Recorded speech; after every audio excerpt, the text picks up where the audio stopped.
धाम की कथा तो प्रभु जी बताएंगे, आपका अनुभव की बात बताएंगे, ठीक है ना।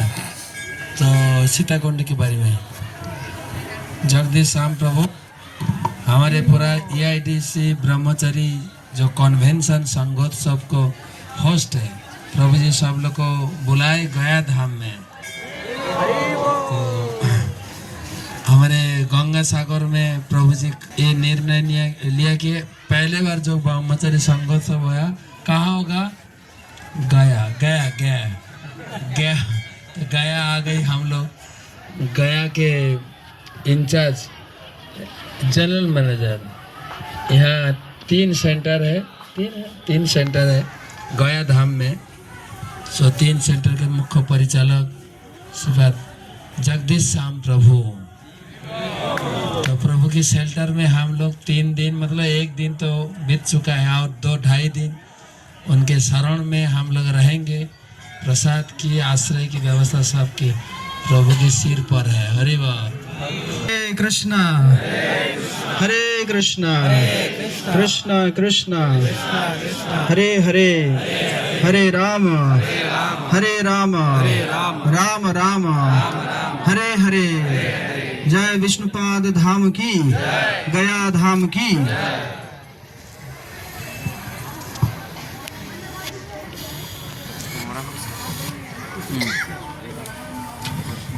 हरे कृष्णा। सो हम सभी विष्णुपाद के आश्रय में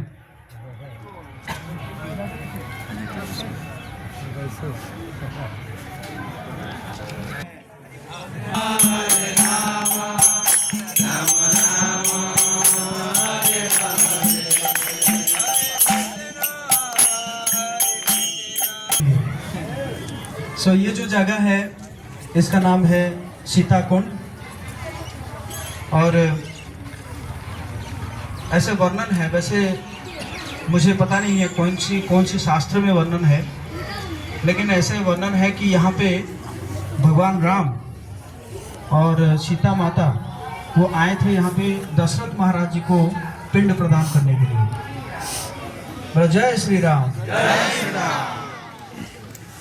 तो जब आए तो यहाँ पे सीता माता को भगवान राम इंतज़ार करवा के, मतलब उनको बिठा के भगवान राम जाते हैं श्राद्ध के लिए, जो आवश्यक सामग्री लगता है और ब्राह्मण को बुलाने के लिए। तो भगवान राम जब जाते हैं तो जो दशरथ महाराज जी को जो श्राद्ध करने का जो मुहूर्त है, वो मुहूर्त बीता जा रहा था।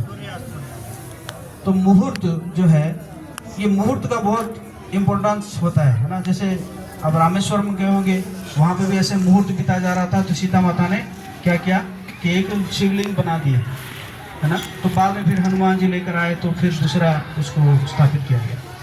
तो जब मुहूर्त बीता जा रहा था तो दशरथ महाराज स्वयं आके यहाँ पे प्रकट हो गए और बोले कि बहू, मुझे जो है पिंड प्रदान करो।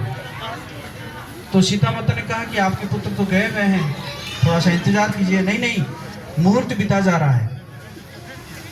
तो फिर जो सीता माता ने कहा, मेरे पास तो कुछ है नहीं देने के लिए। नहीं, तुम बालू का पिंड बना के मुझे अर्पित कर दो। तो माता ने बालू का पिंड बनाया। वैसे सीता माता जो है वो महालक्ष्मी है, तो वो किसी को भी जो है अनाज बना सकती है। तो उन्होंने बालू का पिंड बनाई और बना के जो है दशरथ महाराज जी को अर्पित की, और दशरथ महाराज हाथों से उसको ग्रहण करके वो चले गए। और उसके बाद जब भगवान राम ब्राह्मण को लेकर और सामग्री को लेकर आते हैं, आने के बाद फिर वो भी जो है वहाँ क्या करते हैं, जो है वो श्राद्ध का काम करते हैं। लेकिन उस समय जो दशरथ महाराज नहीं आते हैं फिर लेने के लिए। तो भगवान राम सोचते हैं कि क्यों नहीं आ रहे हैं।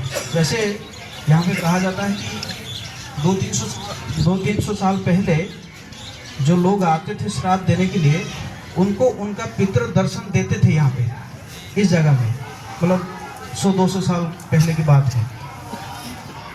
और अगर कोई आके यहाँ पे पहुँच जाता है, जैसे ये गया धाम का गरुड़ पुराण में वर्णन है कि गया धाम में आप आके अगर पहुँच गए तो आप सभी पितृ ऋण से मुक्त हो गए।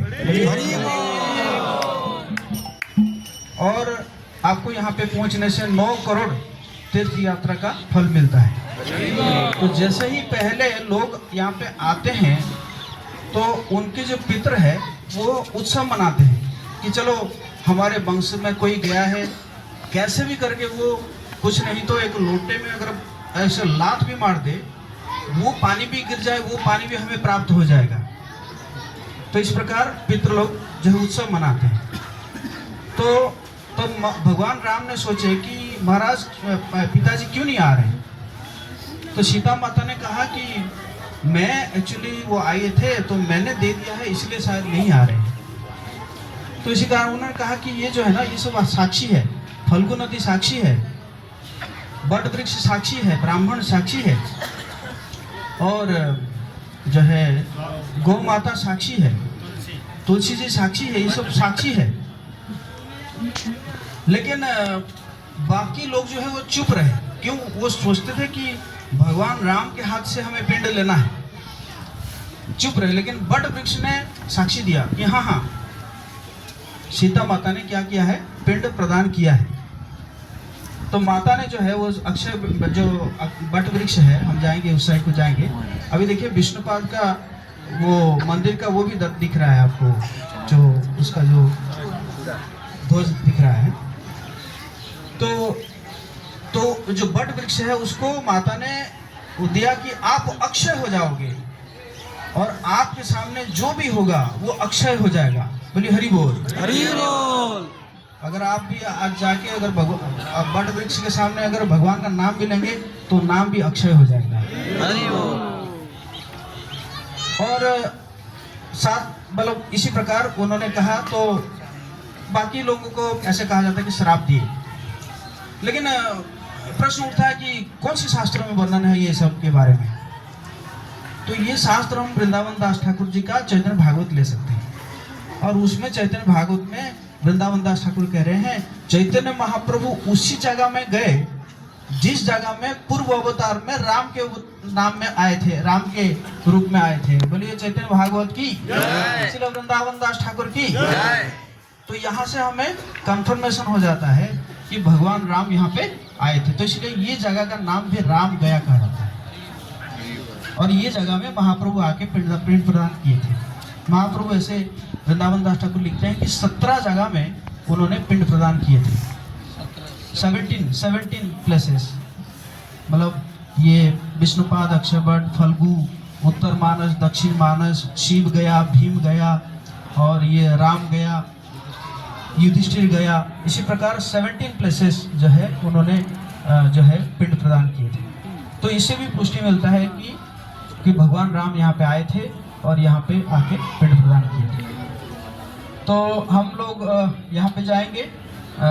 छोटा सा मंदिर है, बस एक लाइन बना के आप लोग जाएंगे, दर्शन करके तुरंत फिर अंदर जाके फिर हम निकल जाएंगे। और फिर हम आगे यहाँ पे जो ब्रिज है, इस ब्रिज से क्रॉस करेंगे। और ब्रिज क्रॉस करके उस साइड अब देखिए ये जो है सीढ़ी दिख रही है ना, एक सीढ़ी दिख रहा है ना, सीधा, तो वहीं पे है गदाधर भगवान जी का मंदिर।